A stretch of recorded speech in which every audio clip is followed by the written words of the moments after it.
Terima kasih Tuan Di-Pertua. Kepimpinan melalui tauladan soalan nombor 12. Mohon jawapan. Terima kasih Datuk Yang Di-Pertua, terima kasih Yang Berhormat. KPM sangat menitik beratkan pembangunan adab, akhlak dan integriti bagi melahirkan anak yang baik lagi cerdik.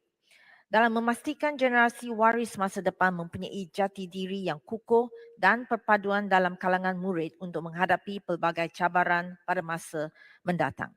Selaras dengan ini, KPM telah memperkenalkan 7 teras nadi keunggulan KPM.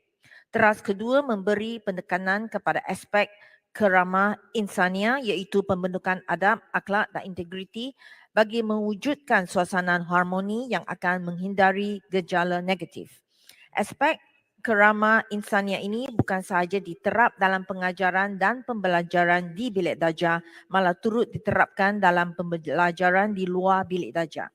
Untuk maklumat ahli yang berhormat, KPM telah mengadakan pelbagai program untuk membentuk murid-murid yang mempunyai jati diri, kepribadian yang luhur, keterampilan, kepemimpinan yang berilmu, amanah, cekap, integriti, proaktif dan lain-lain. Antara program-program yang telah dilaksanakan adalah seperti Simposium Hal Ehwal Murid, peringkat kebangsaan yang dilaksanakan pada setiap tahun bagi memberikan pengiktirafan kepada sekolah-sekolah yang melaksanakan amalan terbaik disiplin, kaunseling dan hak asasi manusia sebagai perkongsian kepada semua sekolah KPM. Di samping itu, program Nakwah Kepemimpinan Islam sekolah-sekolah KPM dilaksanakan dengan tujuan untuk melatih pemimpin-pemimpin dalam kalangan murid dengan memberi fokus kepada modul kepemimpinan Islam. Selain itu, KPM juga telah menyediakan dan melaksanakan manual kesedaran sivik dan amalan nilai murni dalam kalangan murid di semua sekolah KPM yang juga menekankan kepada pembangunan sasya, pengukuhan jati diri dan kekuatan akal. Bagi memastikan program pembinaan jati diri murid di sekolah dapat diperkasakan, KPM juga telah melaksanakan program dan penilaian sasya unggul murid sumur di sekolah menengah yang menekankan kepada 3 teras utama iaitu berbudi bahasa, penampilan diri serta jati diri. Pada peringkat sekolah menengah juga, KPM sentiasa berusaha memantapkan aspek pembangunan jati diri dan sasya murid dengan menyediakan modul yang dilaksanakan dalam kem jati diri dan kem pemantapan sasya di sekolah KPM untuk melahirkan irisan yang beradab mihtahli. KPM juga telah menerbitkan modul pembentukan karakter dan nilai MPKN pada tahun 2022 bagi memperkasakan penerapan nilai dalam mata pelajaran pendidikan Islam. MPKN dibina berasaskan 16 nilai murni sejagat.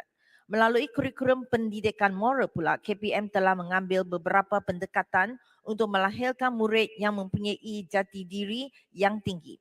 Nilai-nilai seperti hormat, harga diri, rasional, toleransi, kasih sayang, mematuhi peraturan dan undang-undang serta khidmat tinggi diajar kepada murid sebagai satu cara untuk menerapkan tingkah laku murid yang terpuji serta memupuk jati diri dalam kalangan murid. Sekian, terima kasih. Datuk Panya. Ya, terima kasih Tuan Ketua. Terima kasih Yang Berhormat Timbalan Menteri di atas jawapan yang diberi. Saya ingin tahu adakah silibus untuk melahirkan semangat patriotisme di kalangan pelajar-pelajar dilaksanakan di peringkat sistem pendidikan kita dan terutama dalam untuk melahirkan anak-anak muda yang celak politik sesuai dengan umur 18 tahun undi awal. Dan begitu juga apakah kerjasama ataupun modul yang telah dilaksanakan di pihak kementerian untuk menangani isu gejala cyberbully melibatkan kanak-kanak ramai yang terleka dengan game dan sebagainya. Jadi kesan cukup besar. Begitu juga banyak filem-filem yang tidak berkualiti yang dilayarkan melalui internet yang juga menjejaskan kepribadian anak-anak kita. Jadi sejauh mana perkara ini ditangani di pihak Kementerian Pendidikan? Terima kasih Menteri.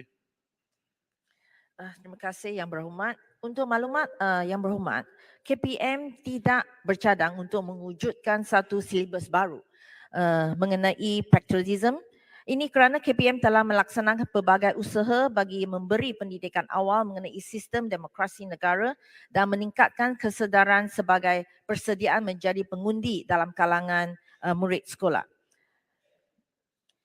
Dari segi filem yang disebutkan tadi, kami juga sentiasa akan mengadakan program yang bersifat preventif dalam memastikan jati diri murid sentiasa kukuh supaya mereka tidak terpengaruh dengan gejala negatif terutama daripada tayangan filem yang tidak berkualiti.